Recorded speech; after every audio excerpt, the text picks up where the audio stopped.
I can't keep the difference either, but Every one's time you're bigger. down the light bulb aisle, low, I feel like I need assistance. Assistance, please. Good luck with that. The light bulbs. Some of them are really cool though, like the decorative ones, you know, like Where you can see the filament. the Essen type, but they got the giant ones. Yeah. I keep going to work. We didn't used to have a choice of color for LED bulbs, and now there's all kinds of different hues. Beyond me. Travis said they're on time and gave me an item number for a bulb and trying to find it, and it answered the whole way on my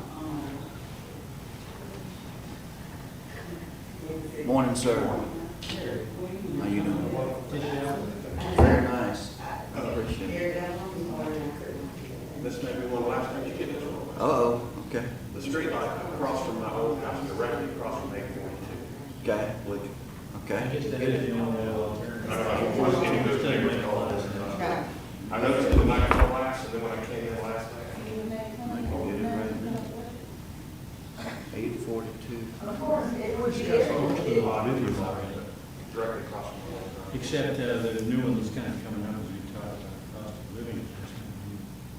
Probably asked this public, is there room in the budget on the salary lines to encompass what appears to be nasty cost of living increase?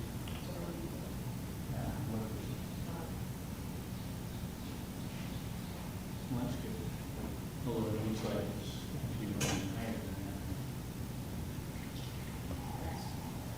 What do you budgeted for five? Works for me. Because we don't know if it'll stay that high anyway. I mean, maybe it's 8 now, Looks like it's been called in. Okay, man, well, but it's stuff late. We are aware of the problem with this light. I didn't report it, Yeah.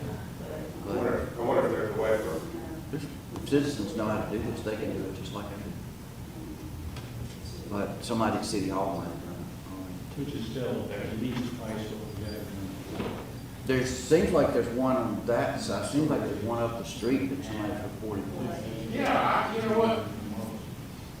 On up past Hank, Oh, that toward one? the corner, yeah. Well, I went to, Dan and I got cool when we got home. Good Good morning. morning, gentlemen. Morning. Lady. Good morning. How are you? Betsy? Precious, just as precious as I can be. Precious. And what did the adjective pop into my mind? Was it? Was that the park? Yeah. This morning, Yeah. Who was the band? Hey, good morning. Oh, then they were great. They're awesome. Lucky I didn't ask you for your opinion, but thanks for sharing.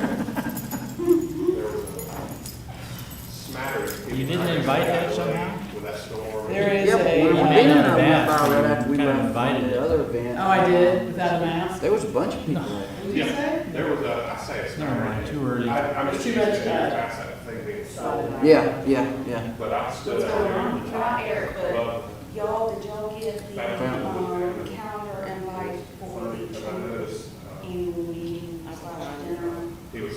for the 9th or Yeah, I won't we be. have a table.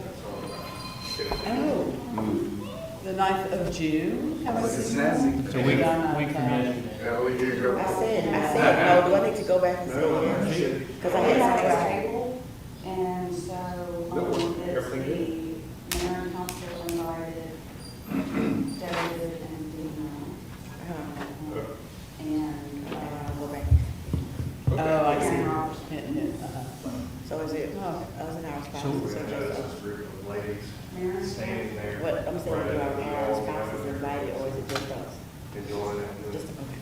I'll go back and, Right. okay, well, I'll change my plan. You go back to They this just think back they here. can do it, but anyway, one of them. No, I didn't grabbed invite a us. phone I call. planned everything, because I had something to And they do. walked right past me. We're getting ready to go on vacation. Vacation allowed and the service. Right. People. So we were changing to do another day. We're doing about 3 weeks. Oh my goodness. So I guess that did happen a while. Morning, Bill. Yeah. Yeah, count me out. I know, hey. Lost it with everything. Morning. Oh, I know. You did? Hey, where'd you run off to? Hey, Karen.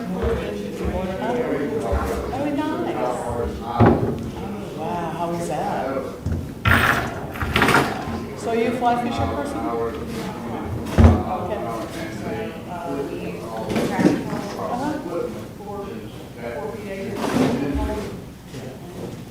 Good. Did you catch a lot of trout? Hey, good morning.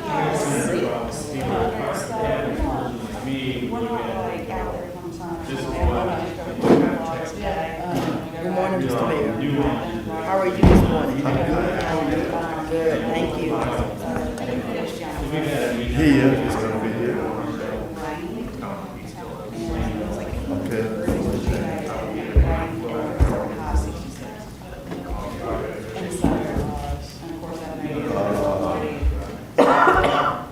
Fun, just to get out and do it. I used to love fishing. Oh, I think I probably still do. I guess in a regular session, we go, yeah. Mr. Mayor, Mr. Mayor, Yes, ma'am. I'm gonna have to leave about 9:55 if we're not done. We should be finished.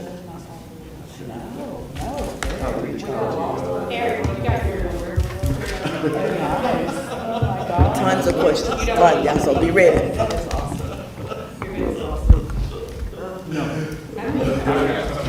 Yeah. You mean the one that we're not supposed to use? So it's not him?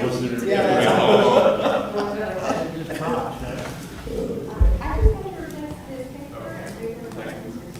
David, did you notice that I didn't see you yesterday when we pulled up? I thought it was so funny, he was like, what are these people? Okay.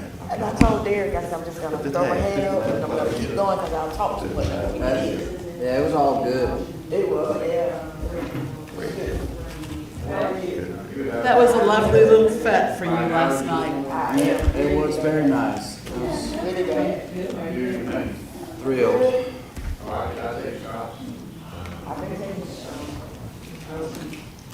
And how are you this morning, mister? Mister, are you sleeping? Yeah, my dog was restless last night, which means I didn't sleep. So good on. 17-year-old dog. Oh, no. Wow, really? Yeah. Have I seen this dog? I don't know. A little white frou-frou thing? No.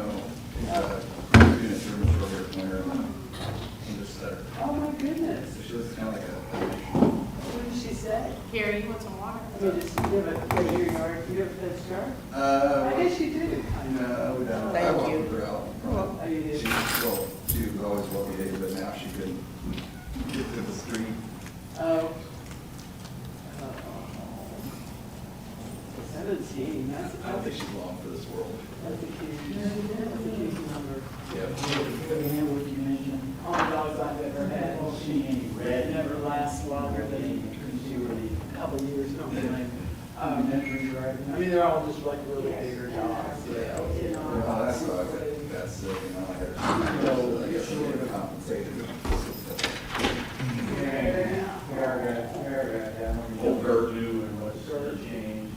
People see her, we used to let her out the back door. Okay, I will go over She to can't that. navigate now, so she goes up in front of everything. You wasn't a your dog before. Yeah, she is, so. So what does she do, just get up and start moving around when she's restless? And my dogs are, you know, I have a doggy dormitory in my area. So I have anywhere between 3 and 5 dogs. I can't even walk across my floor. I never did dog this in my life. We joke that this dog doesn't ever really do that. Plus we have like rubberback runners that go like this, that gap all around our little floor. Oh, yeah. Fall down. Mine are good. Mine are hallway doors. Right in the bleeding. But Used to do that, but Thank you. somebody will start looking. Oh,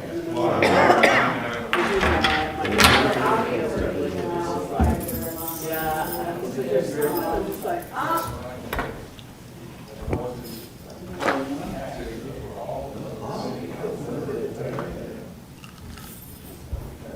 well, that's fun. Yeah, that's sweet.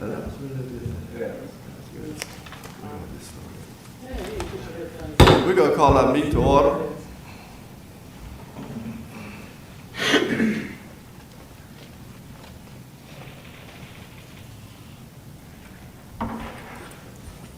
Good morning. Morning. I'd like to welcome you to our work session and council meeting this morning. If you have cell phones, I would ask that you please turn them off or put them on vibrate, please. We would stand and we would have pledge of allegiance by Councilmember Betsy Wagenhauser and prayer by Councilmember Rhodes. I pledge allegiance to the flag of the United States of America and to the republic for which it stands, one nation, under God, indivisible, with liberty and justice for all. If you would like to pray with us, would you please remain standing? Dear God of us all, we thank you for this day, a day that you have made, a day that we shall all rejoice and be glad in. We thank you for each other. We thank you for Madison as a whole, God. We ask you to bless the agenda that has been set before us. Allow us to make sound decisions based on the citizens of the city of Madison. Amen. First on our agenda is low-speed vehicles by Councilmember Joyce. Thank you, Mayor. I've asked that we put this on the agenda because it seemed like in the last few weeks I've gotten a number of citizen questions about golf carts and most of them not understanding the difference between a golf cart and a low-speed vehicle and all this. So I thought my goal was to kind of go over just some of the basic facts and get the council agreement that maybe it's time to put something in our newsletter or our website to kind of explain what the obligations are of both these vehicle drivers and the regular public, because there does seem to be quite a bit of confusion. Since then, I was speaking with Chief Ashburn. I think he has some little bit more, well, we'll get into a little discussion later. My thought was simply to talk about how the law currently stands. I didn't have any real proposals to change anything, just kind of publicize to people what they need to do and what they need to know. So I copied you all on kind of a fact sheet, and that was pretty much pulled from our existing code of ordinances here in Madison. And if you recall, we also got a letter from a citizen regarding the comp plan. And I think in the last paragraph of that citizen letter, he went on about golf carts and how we weren't enforcing the prohibition on golf carts. And I think it was that's an impression I don't think is really healthy to be around. I think so. Golf carts really are, from a fact point of view, they're really designed to be on golf courses. They have low speeds. They don't really have any of the safety equipment required by low-speed vehicles, and that's kind of the key. When the average person looks at one of these things driving down the street, they go, "Oh, another golf cart," you know, another illegal vehicle that the city's not enforcing the rules against. That's kind of the perception. So they look to the average eye, they all look like golf carts, but they're really not. So golf carts are.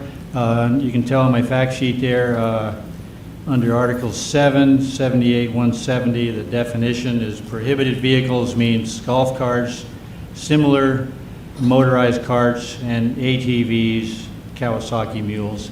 So the difference is appears to be the difference between low-speed vehicles, which, by the way, are vehicles that are recognized both by the Federal Department of Transportation and our state law as legal to drive on city streets within city's ability to regulate that.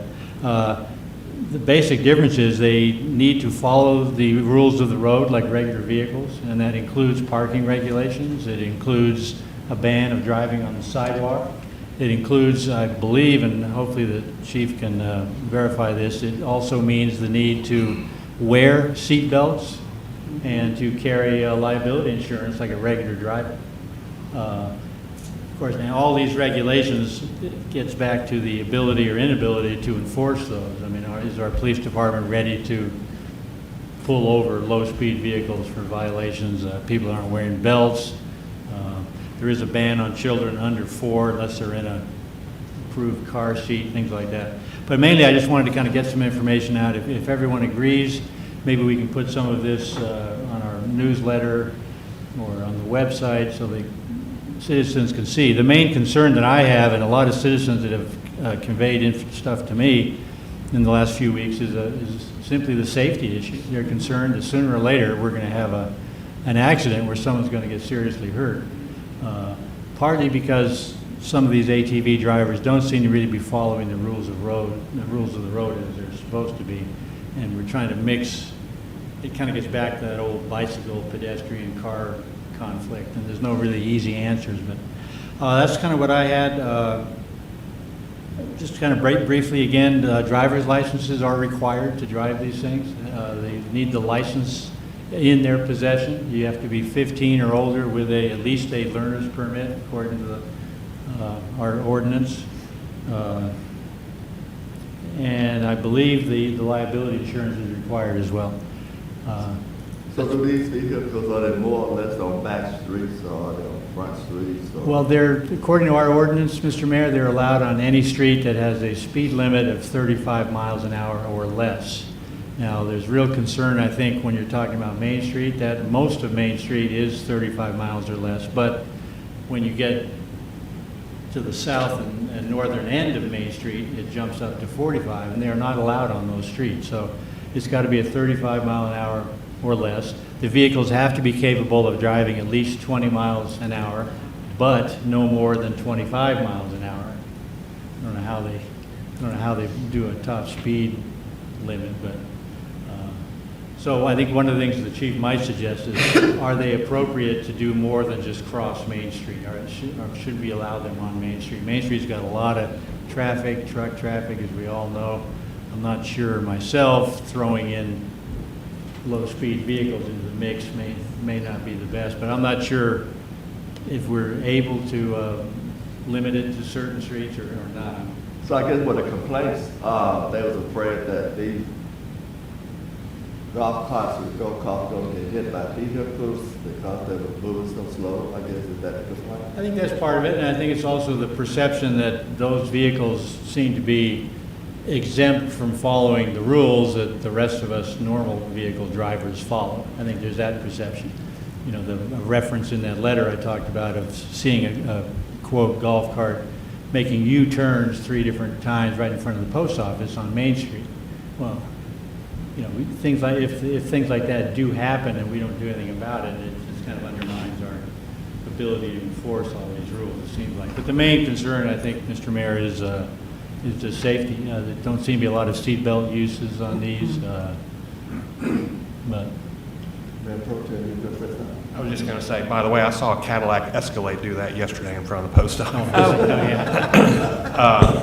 Well, there you go, it's an But Escalade. So. I was under the impression that all those things with the seat belts and the horns and whatever, all those requirements, because I've had folks in my area ask me about it and I've directed them to the police department so they can be legal, but I thought that they couldn't drive on state routes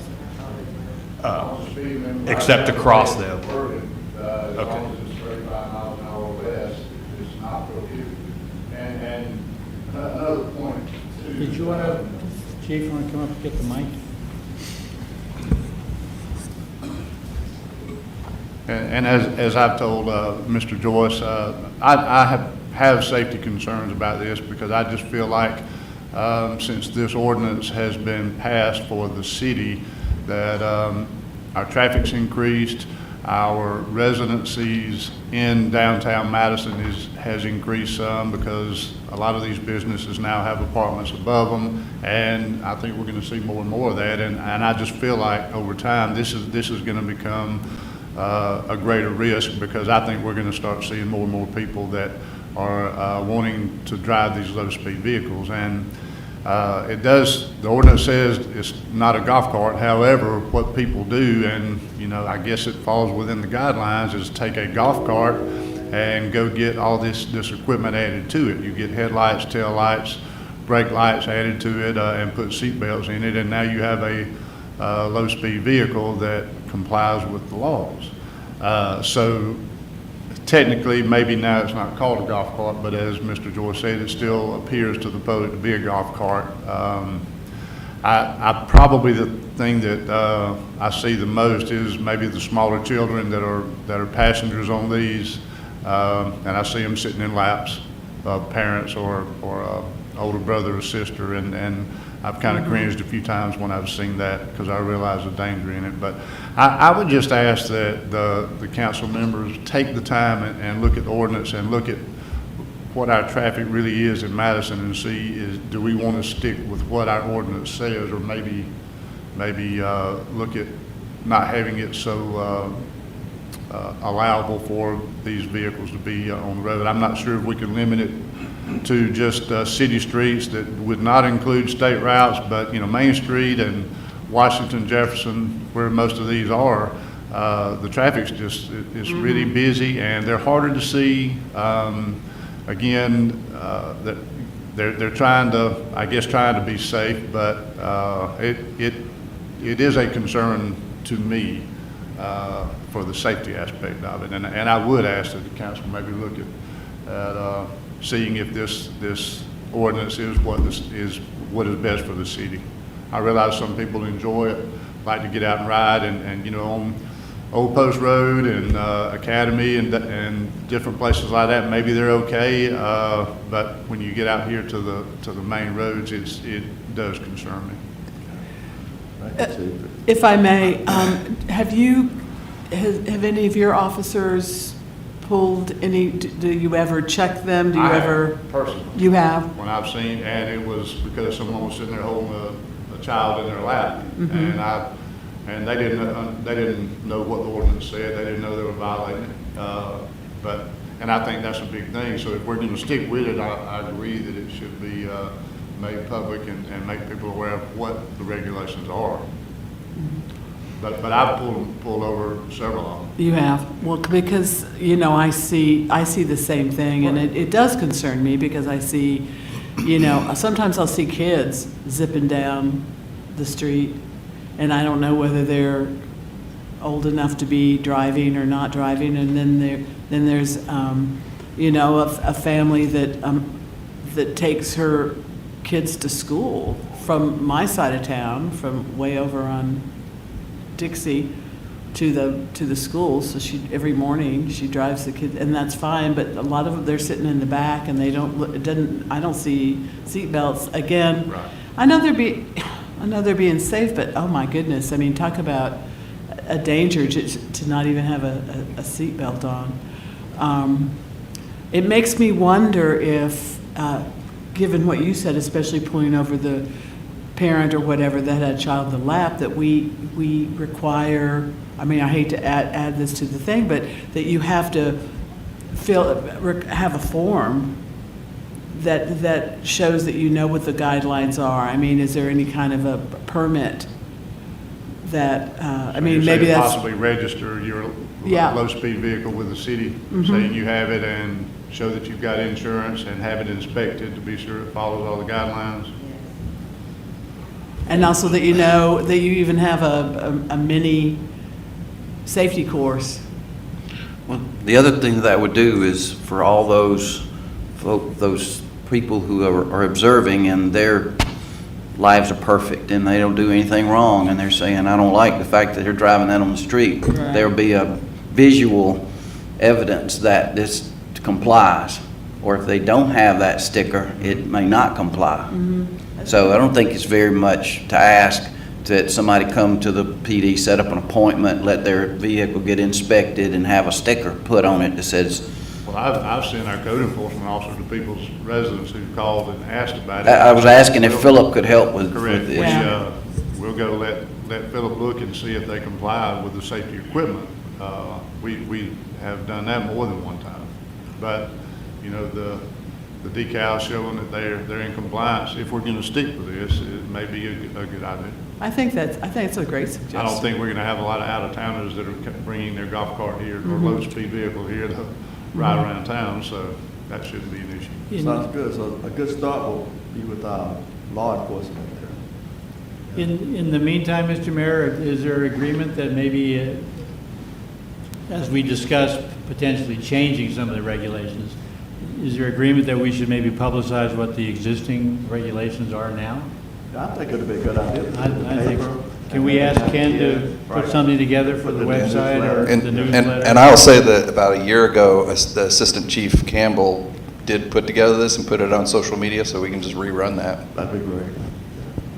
I think it's the simpler the better. I mean, I've seen it Yeah. in paragraph form. I suggest it just be in bullet point form. If your vehicle does not have these, it's not legal, or it must have these, whichever direction you go in. That's great. Thanks, Chief. Yep, Eric, thank you. for bringing this to our attention. Thanks, Eric. Cost of living adjustment, city manager nine.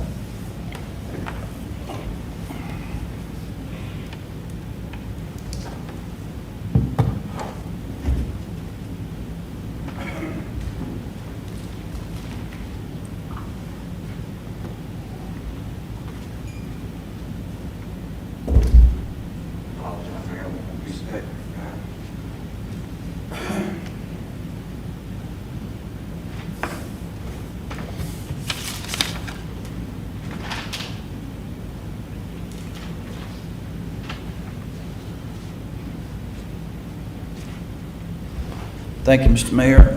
As everyone knows, the cost of living is off the chart right now, and I think this is the first year in my tenure with the city since the council has been adjusting the chart, adjusting the salary scale every year, that we simply cannot catch up in 1 year. We've had years where CPI went backwards, and we didn't do anything. We stayed the course for a couple of years, and then we moved ahead 1.2%, 3.2%, whatever it was. The council's been very faithful. This time, year over year, I think my calculation was like 12 months over 12 months, it's up over 6%, 6.2%.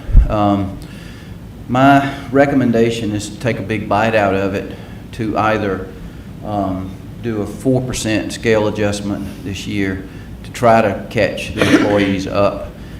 I think, Karen, 5% has been budgeted. There's been a 5% figure budgeted in for all departments, which is in the budget you're considering now. And the salary cost for a 5% is $189,488, and for 4% it's $151,590. It's just the math. Now, this doesn't include all of the benefits on top of that, correct?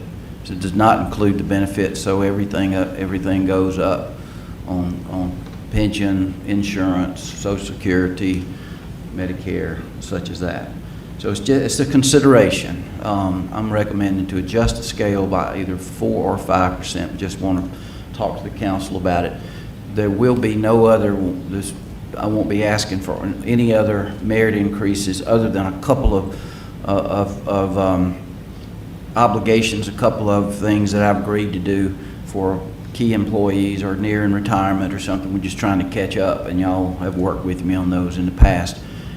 And any other employees that might be in that first or second year where we catch them from $13 to $14 or from $14 to $15 an hour, they might go up. But otherwise, everybody knows we're just tightening our belts and just kind of doing across the board scale adjustment. Do employees' insurance go up every year, every other year? That's more driven by the, medical claims in the market than it is, what our health insurance does, and not necessarily tied to salaries. Salaries will drive up pension, Medicare, requirements, and Social Security. All that's based on the salary level, or comp, maybe some workers' comp, but not. That's more about experience in our record than it is about salaries as well. But it does have a salary component. So this is what we normally do when I send them out a grant to us, cost of living raise. I wanted to give you the difference between a 4 and a 5%. I would be fine with a 5. I mean, the employees are, they'll see their salary go up pretty significantly, and it'll be across the board. But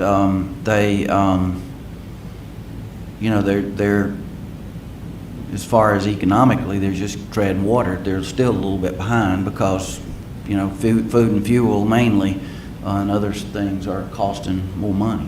And what I can say about our city employees, when we went through COVID for 2 years, we didn't have a single employee to leave that job, and that says a lot for our city. So our city was blessed in that aspect.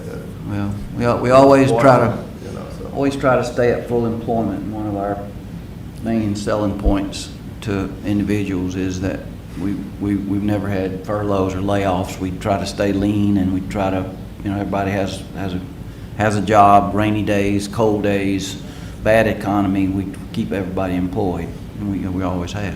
And I think, Go ahead. yeah, I'm sorry, Mayor. I think too, Mayor, I think it's important to point out that we're under no obligation to give cost of living increases. No. The state doesn't require that. Nope. Many cities don't. To this city's credit, we've done that for many, many years. And it really shows how much we value our employees, but we're under no obligation to do that. And this year, certainly, you look at these numbers, and we've had a pretty consistent 1% to 2% increase year over year, going back a long ways, and all of a sudden, we're looking at something in the ouch category. Well, we do, just to put it into perspective, most years we do a cost of living, but then we budget for about 4%. So the other part is from merit increases, then because all employees are evaluated, and mainly some of the lower scale or lower wage or newer employees, we may try to boost them up. 4% for a low wage earner means a lot more, and it's about equal to 2% for a higher wage earner. So, but the other thing about adjusting the scale is it helps to keep up with inflation. It helps to keep your starting salary and all this pay scale across the board relevant. And I know, and Karen and I talked about this yesterday, is the city's due for a salary scale or a study that looks at individual job descriptions, and to see where the city is compared to other jobs. Are we, for water plant operators, are we competitive? Are we behind? Are we about right? Police officers, we've done a good bit of work moving that up and having some key levers in place to increase salaries when certain thresholds or certain things are achieved, such as training, education, longevity, and those kind of things. I heard on the radio, it was a great idea. One city was talking about hiring people, and they said, well, you can come to work for this city, and if you have this much experience and you have this much training, you'll get plugged in to where if you'd been here the whole time. That's a great idea, wasn't it? And that's what we do.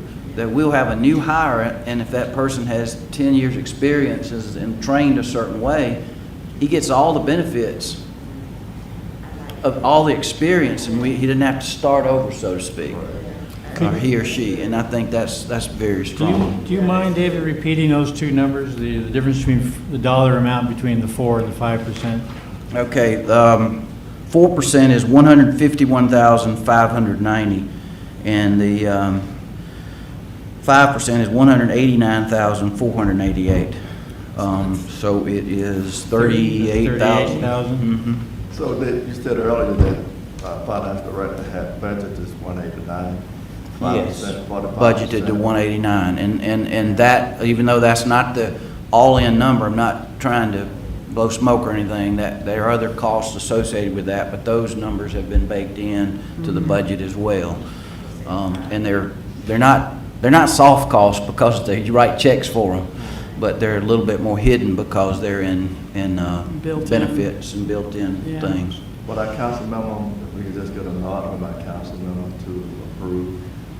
Well, which would we, so David, very, very, I don't know, generously has come in and not pushed to the very upper limit of the increase. Right. But when we look at especially when we look at the numbers and we look at the inflation, there's still going to be a catch-up. It's still going to be, there's still going to be some hardship, regardless of whether it's a 4 or 5%. Right. I mean, personally, and I love, our people, deserve as much as we can do for them, and I don't know, and if we've budgeted for the 5%, I'd personally like to see us do the full 5%. They're still going to be struggling, they're still going to be trying to catch up, and this is not, and sadly, I don't feel like this situation is going to go away for a while. It's a good start. It's going to be with us for a while. Thanks, Councilman.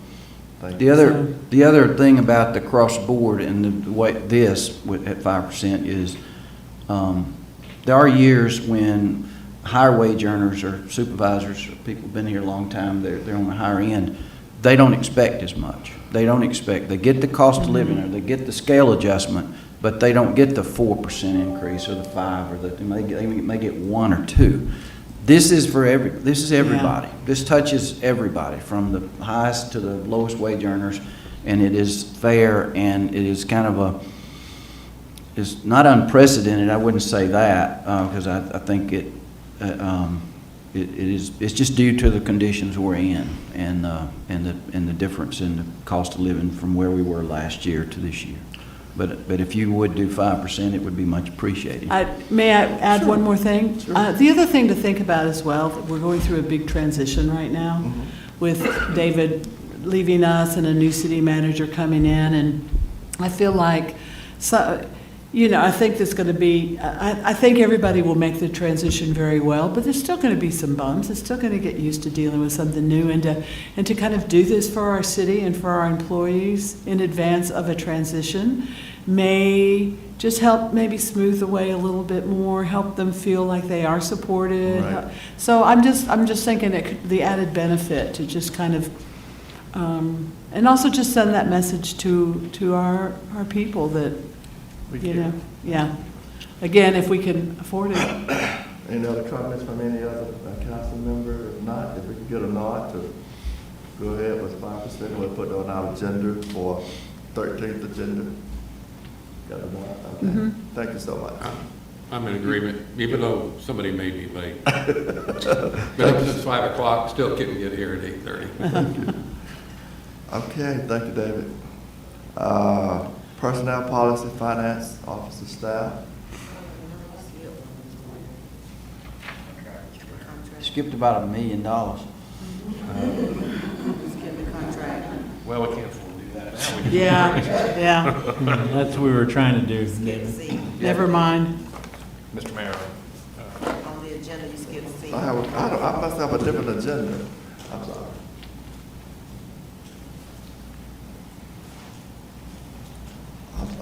Okay, contract, D-Lance Souther. Incorporated, Bosford Gas Management. Yes, sir. All right, thank you, Mr. Mayor, Council. This is the contract drawn up by the engineer, and it's actually been executed by the contractor. They're aware that if you see no issue with this going forward, then it will be on the 13th, agenda for the 13th to be considered. Attorney Carter has looked at the contract and find it's pretty standard form for a job like this.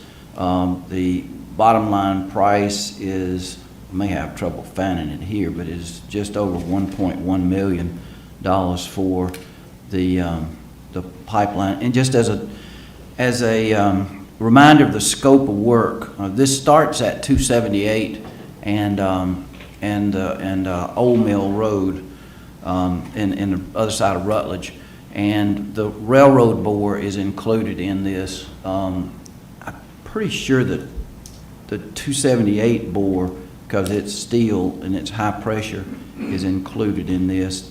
The city is doing some of the tie-in work, the regulator station that will be up at, and I apologize for not knowing, there's a little country church right on that road between 278 and Dixie Highway, and it's going to be right at a property line right there, kind of out of the way.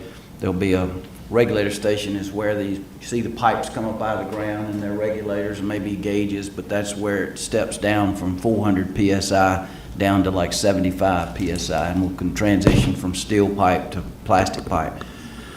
This contractor will bore the railroad, we have all the permits in place for that. He will then pick up at Old Mill and Fairplay. He will take it through the park.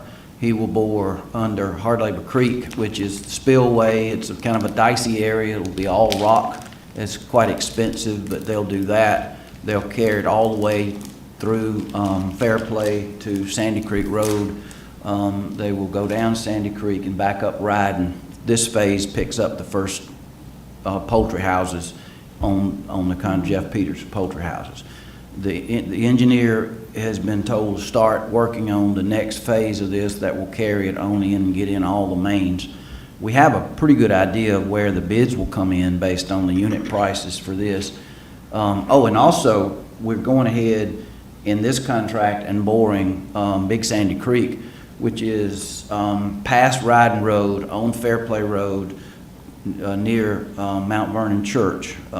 This is not quite into Bostwick, but we're suspecting that creek will have rock in it as well, and we wanted to go ahead and get it done and out of the way, so that'll make the next contract a little bit simpler. And after that, we'll get the other part engineered, and if we can afford it, city can see fit to move ahead, then we'll get this knocked out, and then most of the branch lines and all the tie-ins and all the private property work for poultry growers will be done by the city. And Rusty and I have already talked about getting started on that, so it'll be sitting there waiting. The poultry growers are really, really anxious. Propane is now almost $2 a gallon for them, their price under contract now, and they expect it to go much higher.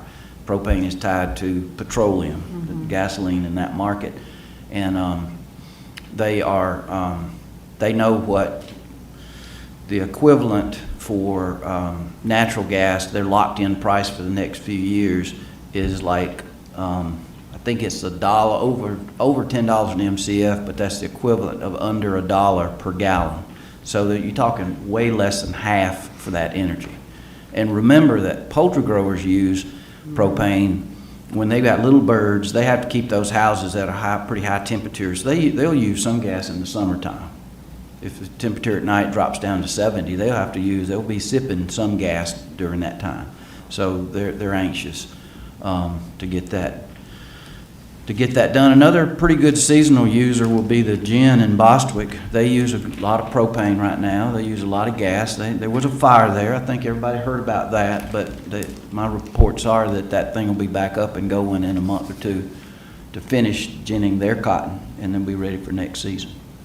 So contract is what it is. Like I said, it's pretty standard, and if you see no issues or if you have no questions, and it'll be on the agenda for y'all's consideration. The one bit of difference is the engineers put the manager as the signator on the contract. I don't think that's any kind of problem. I asked them to see if they could change that or if we could change it, and they said, well, typically if you sign the letter to proceed or the letter, I can't remember what it was, the acceptance of the bid. So if you have no problem, I'll sign this one, Mr. Mayor. That's fine. Sir. I think it's fine. As long as you're authorized to sign it by the council, then that's. That'll be fine. Okay. All right. Any questions about this? Any issues? Yeah, David, so it looks like 1.1 million. This is funded through the gas enterprise? Yes. Fund? Gas Enterprise Fund. Gas Department has cash on hand to do this project. Is there not a loan involved with No, that? sir. No, sir. The gas system has put some reserves aside over time, both in ready cash and checking and in pool investment. And hopefully, if you see fit to move and put the next step in, the next few miles of main and make it able that we can get to these farms that we want to and then start serving things in between. Because we have a lot of people talking to us about tying on the current propane customer, churches, individuals, yours truly.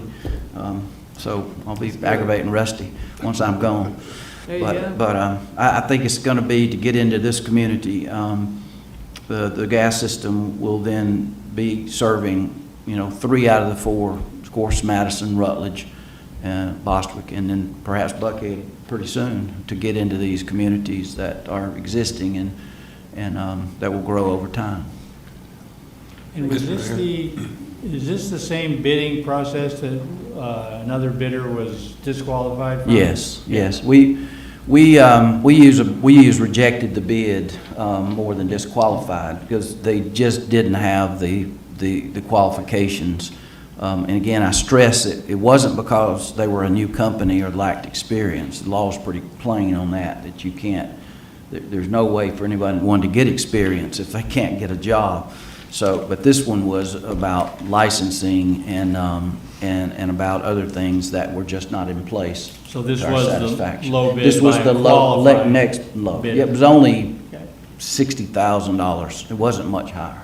Thank you. It was within 4%, let's put it that way. Councilmember Latham? Mr. Mayor, all these numbers are very familiar because we have talked about this Yes, before. you accepted the bid. Yeah, so, I mean, we've already accepted it, and I think all we need is a motion probably to let him Put on the sign. consent agenda? Yes, Yeah. that's please. just- I mean, put on the because consent all those agenda. numbers were very familiar, all Right. the borings were very Right. familiar. Oh, yeah. Yeah, it's gonna be a Surprise. good project for the city. It'll open up a lot of new territory, an area that's experiencing some growth. Goes without saying that if the plant in the Rutledge area, which the city is set to be a 1/3 partner in that, if it moves ahead, this department will then get larger and get to be more of an asset for the city. We continue to run gas lines in the Social Circle Jersey area in our territory, and first phase of like an 18-lot subdivision, nice homes that those type of houses use natural for everything they possibly can. So that the number of residential customers outside of the city versus those inside the city, we track that, and that has been steadily growing. Our growth outside of city limits has been moving faster than the growth inside, and one day that I think they'll equal. They're getting closer. No, I think it's a smart move. I think it's smart. Well, it is a good source of energy. It's a good mix. Every house needs electricity. Most houses can use a lot of natural, good clean energy, domestic energy, and the return is back. It's as local as it can get. So may I ask one more thing? Sure. As we expand, are the rebates that are offered now, will those apply Yes. outside the? Yes, we won't, Service- I mean, they outside the city. do for residential.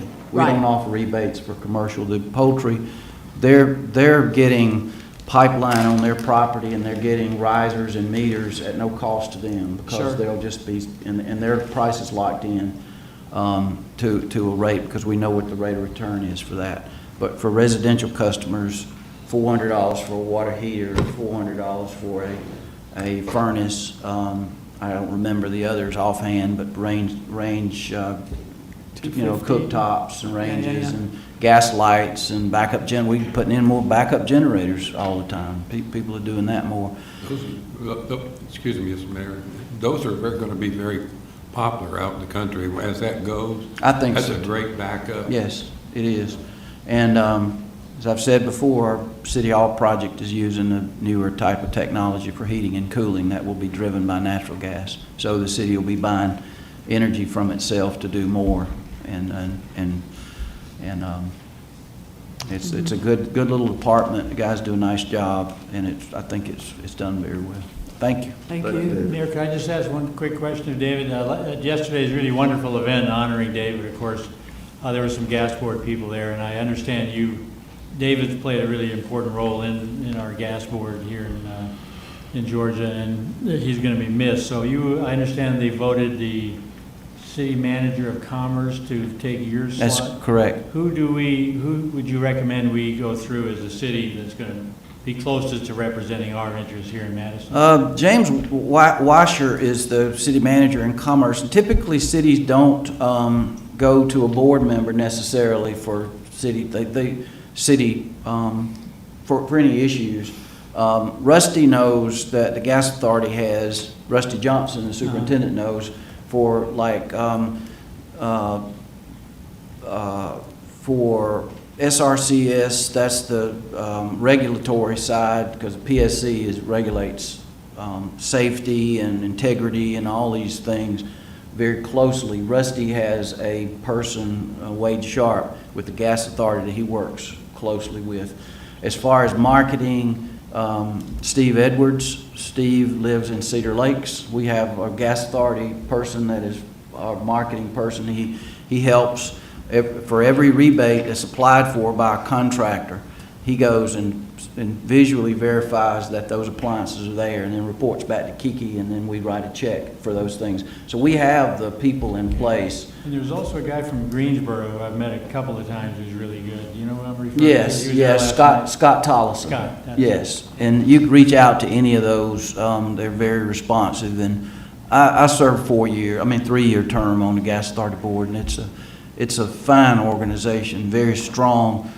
But what a lot of people don't understand or realize about Gas Authority is that it is a joint action agency. It represents gas cities if you are a member, but it helps with marketing, it helps with regulatory things, it helps with sales, buys all our gas for us, it operates our contracts. But they do, and they operate and buy for cities, big cities outside of Georgia. The things they do, and they derive and they get revenue from doing that. And they go out and purchase massive amounts of natural gas on the futures market using tax-free bonds, and they'll do bond deals in the billions to Wow. secure this gas and then distribute it to not just Georgia cities, but to cities. We have members in Alabama and Florida, and I think in Chambersburg, there's a member of the board from Chambersburg, Pennsylvania. So it's a big organization, but they do a fine job. They also do our hedging for us. They go out and purchase gas for our winter hedge, and 1 month that saved us like $1 an MCF. Wow. So that was about 10% discount on gas because we had hedged based on recommendations from the Gas Authority. But it's a fine organization. The city is a charter member. Charles Young reminded me last night that he was on the ground floor of that. And I'm sure he is. No, we were just talking about it. I called him when I was elected to the board because getting elected is not, I ran once before and didn't get elected. Some cat from Monroe beat me out. But cities have weighted, Lawrenceville and Beaufort are big gas systems, and they have a lot of votes. The votes are weighted. So if you get a couple of people in your pocket, it's tough to beat them. So, but I was fortunate to serve for 3 years and really had a great time. But Gas Authority is, they do a nice job for us. Thank you, David. So this will be on our consent agenda for 13th. Council meeting. Thank you so much. Now, Karen, personnel policy. Thank you, David.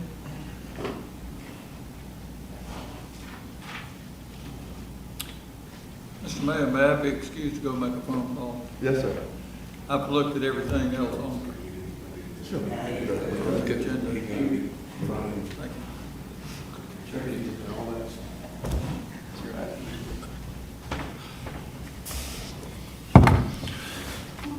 After working with the programs that instituted over here, we're able to provide a draft of updated personnel policy. Karen, I think. Mike, I'm sorry, I might have turned it off. Sorry.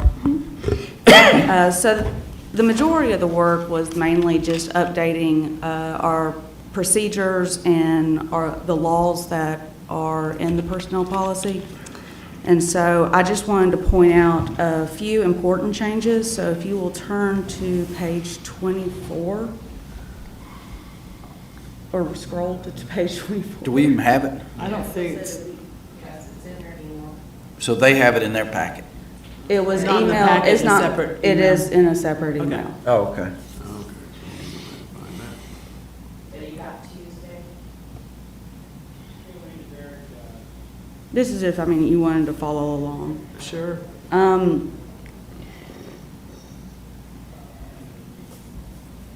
wait till everybody has it. We went out on the 31st? Hmm. Got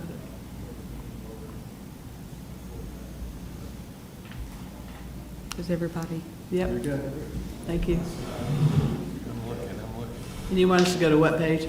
24. What date was the 31st? Tuesday? Tuesday, okay.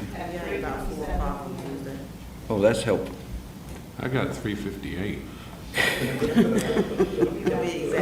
You always said it had to be last. Last is best. Yeah, that's what. Page 24. Page 24.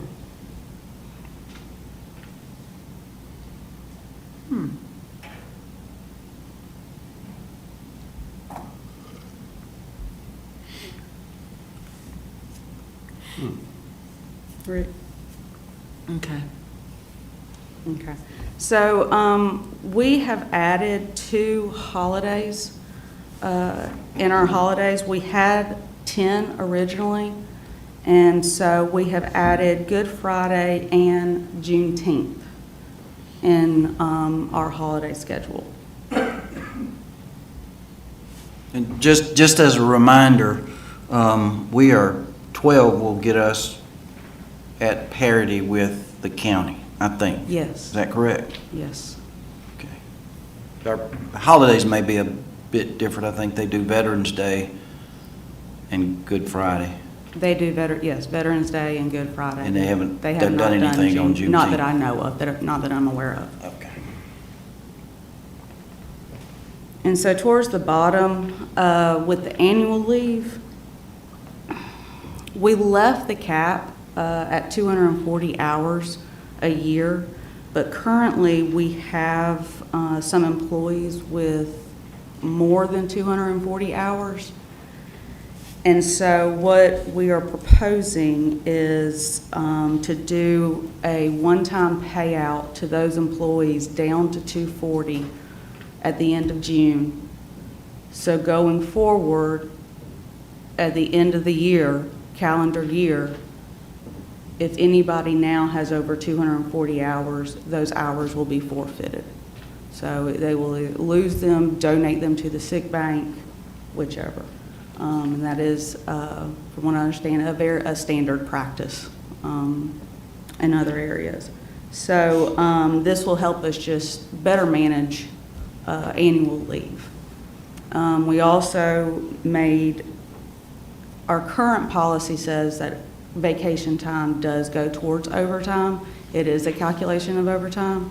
And that is one thing we also changed with annual leave, is that it will no longer be a calculation of overtime.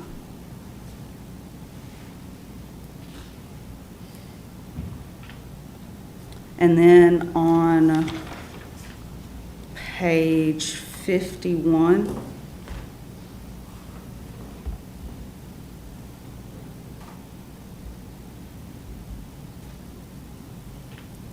we updated the meal expense for traveling purposes.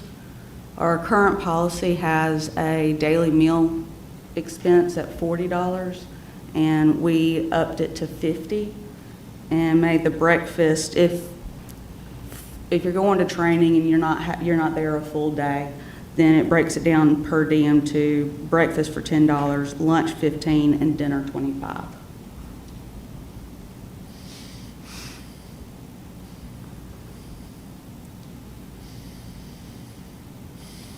Won't be long, Mr. Mayor, before you can get 2 hot dogs for 25 for dinner. So many things are going. So overall, we've added in the front part of the manual just definitions to help as you're reading it to get a better understanding. The drug and alcohol policy has been updated for current laws. We've also incorporated the ethics ordinance into this as well. So we just have cleaned up a lot of this. Carl Vincent did this back in 2010, and they did a great job then. And so we didn't have to, of course, reinvent the wheel, and a lot of this wasn't changed. We were just more or less updating to what we are currently operating. And as you read through it, if you have any questions, I know Councilmember Joyce has asked more for a comparison of what the old one was versus what this one is, so I can email out a red line version if you would like. Sure, Karen. And maybe it's more fluid, Karen, it doesn't have to be in this document in terms of the handbook, but what about for those employees driving and traveling with the cost of fuel so high? Is there, I know that's tied into the feds in terms of what they allow as reimbursable expenses. It is, I'm not sure. And it might actually be in here, but no. So our policy is that you turn in your mileage and you are reimbursed what the current year's IRS millage rate is, or mileage rate is. And this year it is 58.5 cents. So it changes every year. It's probably gotten behind as the gasoline goes up. That, Mr. Mayor? Yes. That is 58, it's 7 cents more or something than it was the year before. I think it was about 2 cents. I think last year was 56 cents. Well, the allowance has always been well sufficient to cover for gas, but of course, there's more baked into that. I mean, it's wear and tear on your vehicle, it's mileage on your vehicle. It considers a lot of things, but Depreciation. if you knew how to break it down, perhaps in extraordinary circumstances with gas off the chain, then you perhaps could augment that by a certain amount if the council chose to do it. Just to have an idea. So are you going to reimburse me less now that I drive a hybrid new Maverick as opposed to Rick's Escalade? Mr. Mayor, we Was that the combined one doing the U-turn in longer front of the extension post Yeah, office? that's how we knew. Hybrid. Yeah, exactly. Mr. Mayor, may I ask a question? Yes, sir, please. Going back to the holidays, how did you decide which ones, to add? And the reason I'm asking is, if I were an employee, would they still get their birthday off? Yes. Yeah. That's the floating holiday. The day after Thanksgiving would always give everybody a 4-day. If I were an employee, I would surely like to have Friday after Thanksgiving. We off. do. That's already That is Okay, one. so we have that already? Yes. Okay. And how about around the 4th of July or, We do get 4th of July off. and And if it falls on a Saturday? if it falls on a Saturday, it's typically Friday. If it falls on a Sunday, it's typically Monday. Gotcha. Okay. So, and we kind of looked at the schedule of the holidays, we are holiday heavy, more or less, in the fall and winter, between Thanksgiving and Christmas and New Year's. About half our holidays were within a couple months. Right. From Thanksgiving through MLK. And- I just wanted to and- ask a question just for personal stuff. Right. And what are our holidays? Every You can day. take those days too. The other, Karen, that's very generous. Because the, we are city employees. the reason when we wanted to add one and we did the birthday, obvious reason for a floating holiday is the city's not shut down on your birthday. Yeah. That's distributed out throughout the year based on, when you were born or when you're taking the day. Yeah. All these other days, they're, other than the police department, those guys in the water department and those guys keep on hauling the mail. They don't recognize regular holidays, but anyway, there's 2 more days where we work around garbage, leaf and limb pickup, other work. But I welcome the holidays for the employees to keep up with at least what our neighbors across the square do. We always laugh at that. When the holiday falls on the weekend, it all depends on trash pickup. it all. Well, those 2-day holidays, Thanksgiving and Christmas, sometimes they have to wrap around the weekend, and we like 4-day weeks and 3-day week. 3-day weeks are a little tougher to get it all done, but 4-day Try weeks to are stagger. manageable. Another good incentive for employees. Yeah, And Mr. Mayor, that is what we need to concentrate on. yes, very much, thank you. So, sounds good to me.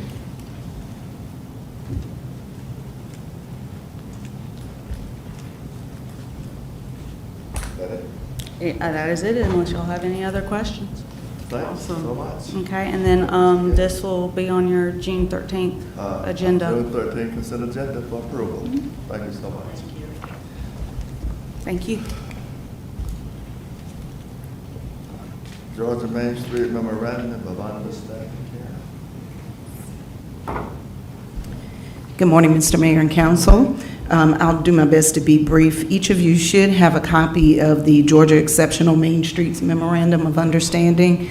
This is an annual document that's required as the City of Madison being a part of the Georgia Main Street program.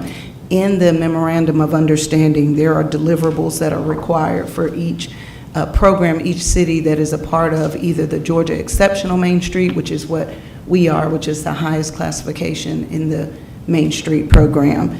There are requirements of the Board of Directors, and currently the DDA serves as the governing board for the Main Street program. There are requirements for the Main Street manager, or in the document it references the downtown manager, and then there are requirements on behalf of Georgia Main Street to provide certain services. And so this is just a standard revisiting of the MOU that we do each year, and it helps to keep me and the board and Georgia Main Street accountable for the things that we are to do and provide. And so I'm happy to entertain any questions. Nothing has changed in this document from this point from last year, and so I welcome any questions as the mayor will allow. Well, it's something we do every year. The Main Street person always brings this to us. So I think it's a no-brainer for us to approve, to put on our consent agenda for our 13th meeting. As long as Karen's here, maybe, did you want to give us a quick update on last night's kickoff to your Thursday night series? Oh, certainly. Well, yesterday was a 2-for-1 win, so I was excited to celebrate our city manager on last night. I thought it was funny that he said he didn't know what he was coming to or what was going to happen, but I think it turned out to be a beautiful evening, and thank everyone for their support to our city manager and for that wonderful event. But last night was the kickoff to our Summer Nights series, which is going to be each Thursday night during the months of June and July.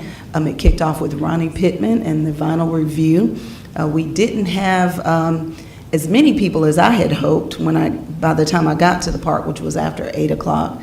And then the rain came in for a little bit and held us off for a little while, but the crowd that was there seemed to very much enjoy the concert, and so we're doing our best to market it in terms of putting out flyers and posters, our social media advertisement. I do my best to try to increase social media engagement because that's where a lot of our followers are getting the information from. One thing I noted at Madison Fest was I ran into at least 2 people at Madison Fest who stopped me and said, I saw your live video, I saw you, and that's why I came to the Madison Fest. And so I think it's important that we utilize any vehicle that we can to get our messages out there. But there was a great crowd last night. The music was fantastic, and so we just want to encourage people to come out. So next week will be a children's night from 7:30 to 8:30. Cirque du Todd will be there doing his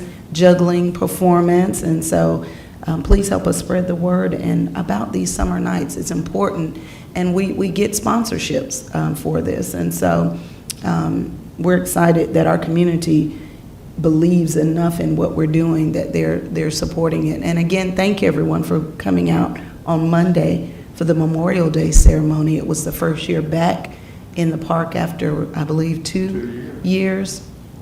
And so the American Legion and Ride for America were very pleased to be back. And so we want to make it bigger. And I've gotten a suggestion from one of the retailers last night about a way to support that Memorial Day ceremony, since a lot of our restaurants aren't open. So stay tuned for a way that we try to augment that and supplement that with planting something special in that, hopefully next year. Right? Mr. Yes, Mr. sir. Mayor, I've got to warn Karen. Karen, my two crazy grandsons are going to be there this coming Thursday. Okay. The ones that kind of tore it up at the Braves stuff. So Oh, yeah. Just be prepared. Oh, okay. We look forward to having them. Please, you all bring your, any of you that have grandchildren or your neighbors' kids, bring them on. Thank you so much. Thank you. Appreciate it. Super. We don't usually have comments after our work session, so we're gonna go into our work, call meeting. Can I Mr. ask, Mayor. Sure. just to clarify on the low-speed vehicle thing, what were we, apart from, I mean, what was our decision about what we were going to do moving forward on that? We did talk about. Publicize existing regulations through the website and newsletters. And council members looking over the current ordinance to see if you feel like there needs to be any changes to it. Okay, is somebody tasked with that, or is there a time frame on looking at that and even talking about decals? How do we want to, I mean, do we want to actually, And we would probably, I guess, include the law enforcement, but we want to change this, by law enforcement, so. Yeah. We could probably talk about it from our work session, maybe get a chief and the law enforcement to put something together and bring it back to the council. I'll give it code enforcement, Bill Malcolm, we can discuss it, and if Eric brought it up, if you three of us to maybe consider perhaps something. I'll be glad. super, thank you. Thank you, Chair. Thanks, Betsy. Appreciate it. Anybody need to take a break before we go into our regular session? Mr. Mayor, it has been requested that the agenda be amended to have the MOU take place before the public hearing for the proposed budget. So if y'all could make a motion to switch that around. We can put it on the agenda. It's on the agenda. Right, just No, switch it's to, not. Just to It's- reverse the Something order. else. We can add it to the agenda. He just You wanted- have could. It's supposed to be. So he wants to do it first. right, that's what I'm saying, switch the order of items, and then also add the approval of the contract. Contract. So if you could get a motion to do those two Maybe get a things, motion please. that contract to our agenda. Mr. Mayor, I move that we move item 9B before the public hearing for the memorandum of understanding, and also to add the approval of the contract under legal matters C. Second. That no discussion? All in favor, show of hands. Opposed, none. We will move forward. Chief? Thank you, I appreciate it. This is, will be real quick. We have an auxiliary or reserve law enforcement unit that has been operating for about the past 10 years through the Sheriff's Department. And they've funded this as far as equipment, uniforms, and things such as that. The officers don't get paid, the reserve officers don't get paid. However, there is some expenses involved in the equipment and training and things such as that. And they're a great asset to the city and have been for the past 10 years. If it's a situation where we have parades, the motorcycle ride and things like that, that the city sponsors, we utilize these personnel that are with the Sheriff's Department for the city events, and it frees up our law enforcement officers from doing other tasks and also not having to call somebody in for overtime. But anyway, what we're requesting is that we help fund this each year, and it's a contract that would have to be signed by the mayor and by the sheriff to agree to this. And what we're asking for is $2,500 from the city each year, just to assist in providing it, to help cover some of the expenses that are involved. The contract's been written up. I'm not going to read it. It's the whereases and therefores and all that. But if I could just leave this with Ashley for the mayor to look over, and if the council's in agreement and the mayor's in agreement to sign it, then I would request that be done to assist in the cost of funding this project. And our law enforcement do a great job when we have these events on. I think Monday, sheriff department is in place, like code enforcement, our city officers, so you do a great job. Thank you. Appreciate that. I don't think that was no incident, I believe. Yeah, it sounds like a real bargain for $2,500. It absolutely is. And I would move, Mr. Mayor, to accept the MOU between the City of Madison Police Department and the Morgan County Sheriff's Office regarding the Reserve Officers Corps. Second. I've had more discussion, all in favor, show of hands. Opposed, none, it's approved. If I may be excused, Thank you. Yes, sir, you may. Budget public hearing, we just have a public hearing on our budget. I don't believe there are any more questions from our council members. So our public hearing is open.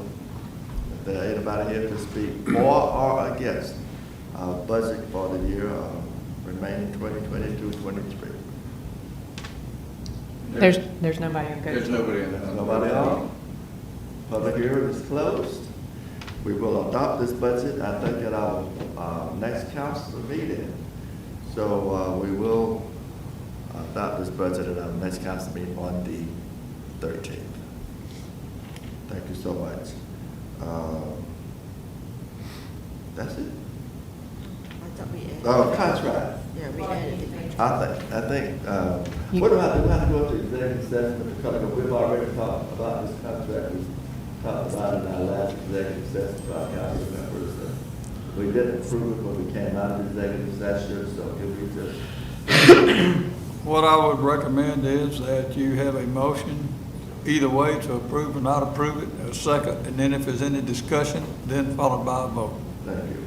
So there are motion to approve. Mr. Mayor, do you all need to go into executive session to discuss personnel matters and legal matters? Oh, Mr. Mayor, Yes. point of clarification, this is the contract for the new city Right, manager. Okay, right. yeah, we discussed that. we did. Does anybody have any reports about it? Have we get a motion to approve this contract? Mr. Mayor, I so move Could you clarify what you're making a motion for when you do make that motion? that Mr. we Latham? approve the new city manager's contract under the terms discussed in executive session. Second. Are there any more discussion? All in favor, show of hands. Opposed, none. The vote unanimously. And the city manager, the new city manager has reviewed the contract as well. And he agreed with that with our city, with our attorney. Our attorney to make sure that the city manager do so good. Okay. That's it. Super. So we need a motion to go into executive session, and after which the council knows to take a quick break. We are going into executive? Oh, Yes, sir. Okay, something else, okay, I'm sorry. Mr. Mayor, I move we, I'm sorry.